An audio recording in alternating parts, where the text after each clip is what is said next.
जय हिंद दोस्तों।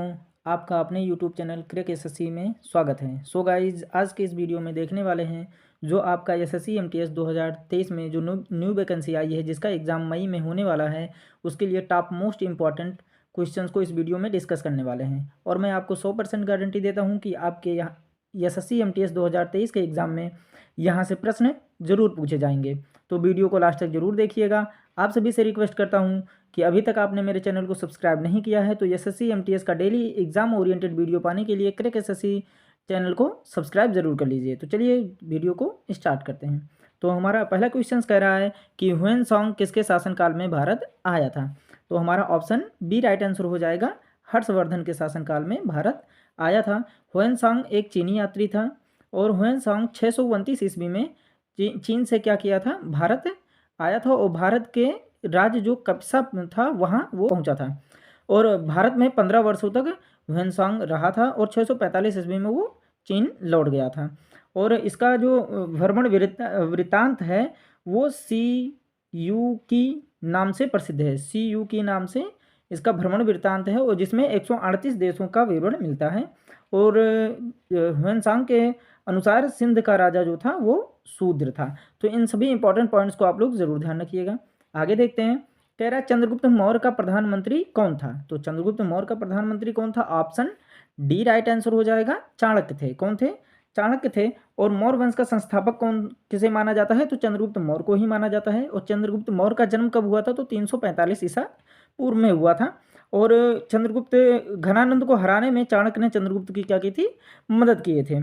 और चाणक्य द्वारा लिखित पुस्तक कौन सी है, तो वो अर्थशास्त्र है जिसका संबंध राजनीति से है।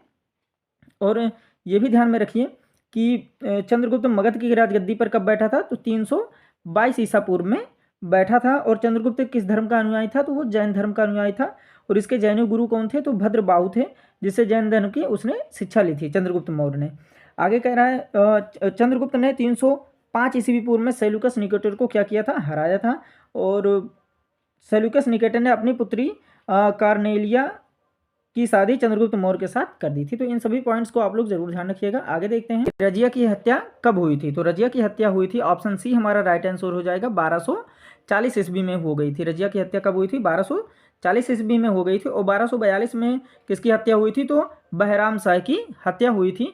और यहाँ 1246 ईस्वी में हम देख लेते हैं क्या हुआ था। तो 1246 ईस्वी में नसीरुद्दीन महमूद सुल्तान बना था। तो इन सभी पॉइंट्स को आप लोग जरूर ध्यान रखिएगा। आगे भी देख लेते हैं कि रजिया बेगम जो ये मध्यकालीन जो थी, ये प्रथम मुस्लिम महिला थी जिसने शासन की बागडोर संभाली थी। और रजिया की शादी किससे हुई थी, तो अल्तुनिया के साथ हुई थी। और रजिया की हत्या कहाँ किसके द्वारा हुई थी, तो डाकुओं के द्वारा हुई थी और कौथल के पास कर दी गई थी। तो इन सभी पॉइंट्स को आप लोग जरूर ध्यान रखिएगा। आगे कह रहा है हल्दी घाटी का युद्ध कब हुआ था। तो हल्दी घाटी का युद्ध कब हुआ था, तो हमारा ऑप्शन ए राइट आंसर हो जाएगा, 1576 ईस्वी में हो गया था। और ये किसके किसके बीच में हुआ था, तो महाराणा प्रताप एवं अकबर के बीच में हुआ था, जिसमें अकबर विजयी था। और 1562 ईस्वी में क्या हो गया था, अकबर के ही शासनकाल में, तो दास प्रथा का अंत हो गया था 1562 ईस्वी में। और 1597 ईस्वी में क्या हो गया था, तो महाराणा प्रताप की मृत्यु हो गई थी, जो 57 वर्ष की उम्र में ही महाराणा प्रताप की मृत्यु हो गई थी 1597 ईस्वी में। और इसमें देख लेते हैं कि हल्दी घाटी के युद्ध में मुगल सेना का नेतृत्व मान सिंह एवं आसफ खान ने किया था। और अकबर का सेनापति कौन था, तो मान सिंह ही था। तो इन सभी पॉइंट्स को आप लोग जरूर ध्यान रखिएगा। आगे कह रहा है कि दक्षिण पूर्व समुद्र तट पर सर्वप्रथम अंग्रेजों ने मुसलीपट्टनम के व्यापारिक कोठी की स्थापना कब की थी। तो ये कब किए थे, तो ऑप्शन ए राइट आंसर हो जाएगा, 1611 ईस्वी में किए थे। और 1613 ईस्वी में क्या हुआ था, पश्चिमी तट पर सूरत में व्यापारिक कोठी स्थापित किया, है ना। तो पश्चिमी तट पर सूरत में क्या किए थे, व्यापारिक कोठी स्थापित किए थे, कब, 1613 ईस्वी में। और 1608 ईस्वी में क्या किए थे, पहली बार सूरत में व्यापारिक कोठी स्थापित करने का प्रयास किया गया था, कब, 1608 ईस्वी में। लेकिन 1613 ईस्वी में क्या हुआ था, सूरत में व्यापारिक कोठी स्थापित किया गया था। आगे देख लेते हैं कि 1615 ईस्वी में क्या हुआ था। तो 1615 ईस्वी में सम्राट जेम्स फर्स्ट ने सर टॉमस रो को अपना राजदूत बनाकर मुगल सम्राट जहांगीर के दरबार में भेजे थे, है ना। तो इन सभी पॉइंट्स को आप लोग जरूर ध्यान रखिएगा। अमेरिका स्वतंत्रता संग्राम के नायक कौन थे, तो ये कौन थे, तो हमारा ऑप्शन बी राइट आंसर हो जाएगा, जॉर्ज वाशिंगटन थे।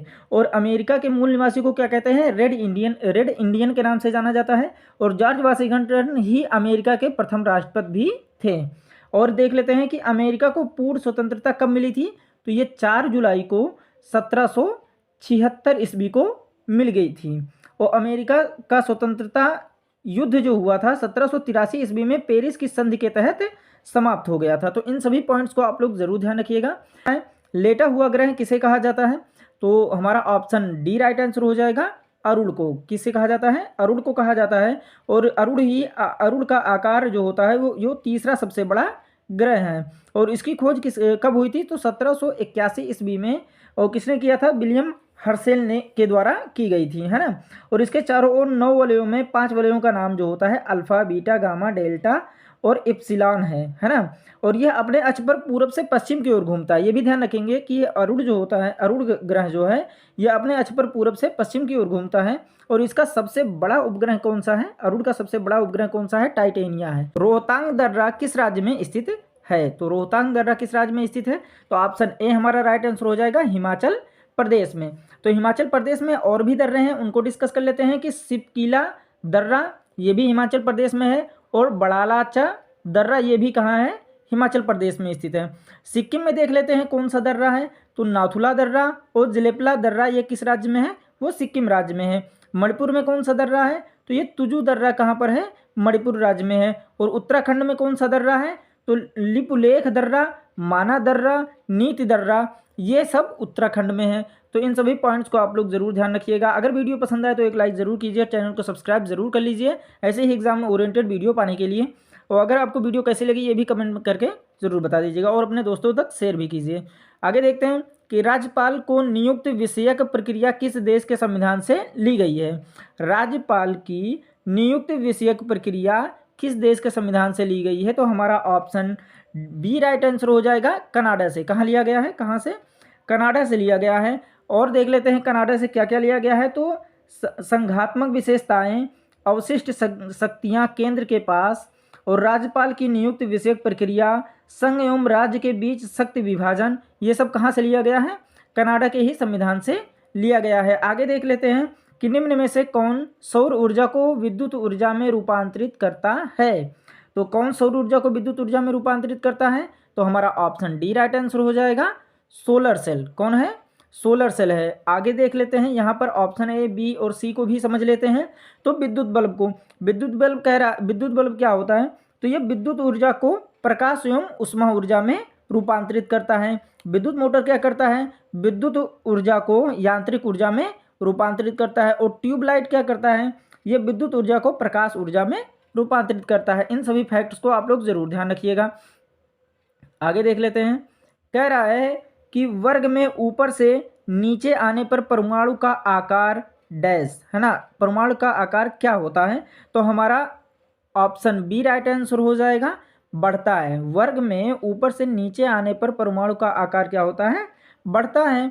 और घटता क्या कब होता है, तो आवर्त में बाएं से दाएं जाने पर परमाणु का आकार क्या होता है, घटता है। आवर्त में बाएं से दाएं जाने पर परमाणु का आकार क्या होता है, घटता है। तो इन सभी दोनों पॉइंट्स को आप लोग जरूर ध्यान रखिएगा।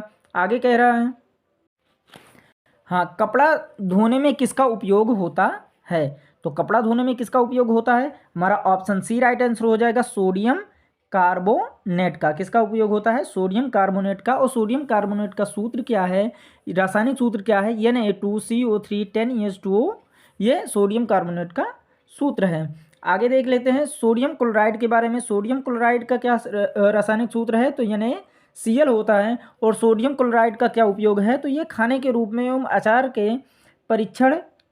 परिरक्षण के में इसका उपयोग किया जाता है, सोडियम क्लोराइड का। और सोडियम बाइकार्बोनेट का पहले रासायनिक सूत्र देख लेते हैं। तो इसका रासायनिक सूत्र होता है NaSCO3 होता है। और सोडियम बाइकार्बोनेट का उपयोग अग्निशामक यंत्रों में इसका उपयोग किया जाता है। सोडियम बाइकार्बोनेट का उपयोग अग्निशामक यंत्रों में किया जाता है।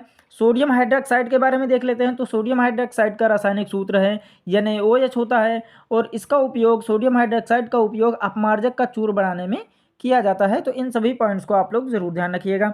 आगे कह रहा है कोशिका भित्ति किसका बना होता है, तो कोशिका भित्ति किसका बना होता है, ऑप्शन डी राइट आंसर हो जाएगा, सेलुलोज का होता है। और यह केवल पादप कोशिकाओं में पाया जाता है। और यह कोशिका को निश्चित आकृति एवं आकार बनाए रखने में सहायक होता है। तो इन सभी पॉइंट्स को आप लोग ज़रूर ध्यान रखिएगा। आगे कह रहा है कि पित्त का पीएच मान कितना होता है। तो पित्त का पीएच मान होता है, ऑप्शन ए राइट आंसर हो जाएगा, 7.7 होता है। और पित्त पीले हरे रंग का क्षारीय द्रव होता है। पित्त कैसा होता है? पीले हरे रंग का क्षारीय द्रव होता है। और पित्त वाहिनी में अवरोध हो जाने पर यकृत कोशिकाएं रुधिर से बिलिरुबिन लेना बंद कर देती हैं। फलस्वरूप बिलिरुबिन संपूर्ण शरीर में फैल जाता है और इसे ही हम किस नाम से जानते हैं? इसे ही हम क्या कहते हैं? पीलिया के नाम से जाना जाता है। धार का किला कहाँ पर स्थित है? धार का किला कहाँ पर स्थित है? तो ऑप्शन ए राइट आंसर हो जाएगा। कहाँ स्थित है? धार में ही स्थित है। और धार कहाँ पर स्थित है? मध्य प्रदेश राज्य में स्थित है। और धार तो मोहम्मद तुगलक ने बनवाया था। आगे देख लेते हैं कि निम्न में से वायलिन वादक कौन है। तो वायलिन वादक कौन है? ऑप्शन बी राइट आंसर हो जाएगा, संगीता राजन है, वायलिन वादक हैं। और वायलिन में केवल 4 ही तार होते हैं। वायलिन में कितने तार होते हैं? 4 ही तार होते हैं। और अन्य वायलिन वादक भी के नाम जान लेते हैं। तो डॉक्टर एन राजन है, विष्णु गोविंद जोग है, एन सुब्रमण्यम है, कुनकौड़ी वैद्यनाथन है और टी एन कृष्णन है। ये सब वायलिन वादक के नाम है। आगे देख लेते हैं निम्न में से मणिपुरी के कलाकार कौन हैं। तो मणिपुरी के कलाकार ऑप्शन ए राइट आंसर हो जाएगा, नल कुमार सिंह ही है ना। और देख लेते हैं अन्य मणिपुरी कलाकार कौन कौन से हैं। तो गुरु अमली सिंह, आतंब सिंह, झावेरी बहनें, सविता मेहता, कलावती देवी, चारू माथुर, सोनारिक सिंह, गोपाल सिंह, बिंबावती। ये सब कौन है? ये सब मणिपुरी कलाकार हैं। आगे देख लेते हैं किस नदी पर बगलिहार बांध का निर्माण किया गया है। तो किस नदी पर बगलिहार बांध का निर्माण किया गया है? तो ऑप्शन सी राइट आंसर हो जाएगा, चेनाब नदी पर, है ना। सतलुज नदी पर कौन सा बांध किया गया है? तो ये भाखड़ा बांध किस नदी पर है? सतलुज नदी पर है। सिंधु नदी पर कौन सा बांध है? तो लॉयड बांध कौन सा है? सिंधु नदी पर स्थित है। रावी नदी पर कौन सा बांध स्थित है? तो चमेरा बांध, रंजीत सागर बांध या थिन बांध के नाम से जाना जाता है। ये सब किस नदी पर है? तो रावी नदी पर स्थित है। आगे देख लेते हैं नंदा देवी चोटी डैश में स्थित है। तो नंदा देवी चोटी कहाँ पर स्थित है? तो ऑप्शन सी हो जाएगा राइट आंसर, उत्तराखंड में स्थित है। नंदा देवी चोटी उत्तराखंड में स्थित है। सिक्किम में कौन सी चोटी स्थित है? तो कंचनजंगा चोटी, जो भारत की सबसे ऊंची चोटी है, ये सिक्किम में स्थित है। जम्मू और कश्मीर में कौन सी चोटी स्थित है? तो ससेर कांगरी पर्वत, ये कहाँ है? जम्मू और कश्मीर में स्थित है।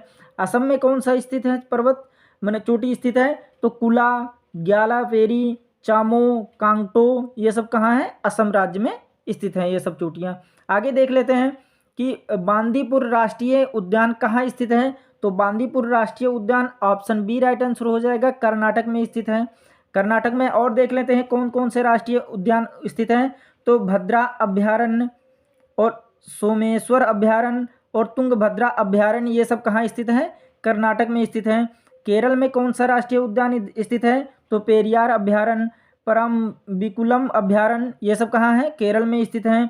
गुजरात में कौन सा अभ्यारण्य स्थित है? तो गिर राष्ट्रीय उद्यान, नल सरोवर अभ्यारण्य, ये सब कहाँ स्थित है? गुजरात राज्य में स्थित है। इन सभी पॉइंट्स को आप लोग जरूर ध्यान रखिएगा। अगर वीडियो पसंद आए तो एक लाइक जरूर कीजिए और चैनल को सब्सक्राइब जरूर कर लीजिए और अपने दोस्तों तक इस वीडियो को शेयर जरूर कीजिएगा। आगे देखते हैं कि किस राज्य सरकार ने 2025 तक भारत का पहला हरित राज्य बनने का लक्ष्य रखा है। तो ऑप्शन ए राइट आंसर हो जाएगा हमारा, हिमाचल प्रदेश। कौन है? हिमाचल प्रदेश है। आगे देख लेते हैं राष्ट्रीय मतदाता 2023 कब मनाया गया है। तो ये कब मनाया गया है? ऑप्शन डी राइट आंसर हो जाएगा, 25 जनवरी को मनाया गया है। आगे देख लेते हैं वैश्विक परिवार दिवस कब मनाया गया है। तो वैश्विक परिवार दिवस कब मनाया गया है? ऑप्शन सी राइट आंसर हो जाएगा, 1 जनवरी। कब मनाया गया है? 1 जनवरी को मनाया गया है। आगे देख लेते हैं उत्तर प्रदेश की पहली महिला पुलिस कमिश्नर कौन बनी है। तो उत्तर प्रदेश की पहली महिला पुलिस कमिश्नर कौन बनी है? तो हमारा ऑप्शन बी राइट आंसर हो जाएगा, लक्ष्मी सिंह। कौन बना है? लक्ष्मी सिंह बनी है। आगे देख लेते हैं कि 26 जनवरी 2023 को भारत ने अपना कौन सा गणतंत्र दिवस मनाया है। तो कौन सा गणतंत्र दिवस मनाया है? तो यह हमारा ऑप्शन बी राइट आंसर हो जाएगा, 74वां गणतंत्र दिवस मनाया है। अगर आपको वीडियो पसंद आए तो एक लाइक जरूर कीजिए, चैनल को सब्सक्राइब कीजिए। मिलते हैं नेक्स्ट वीडियो में, तब तक के लिए take care and bye bye.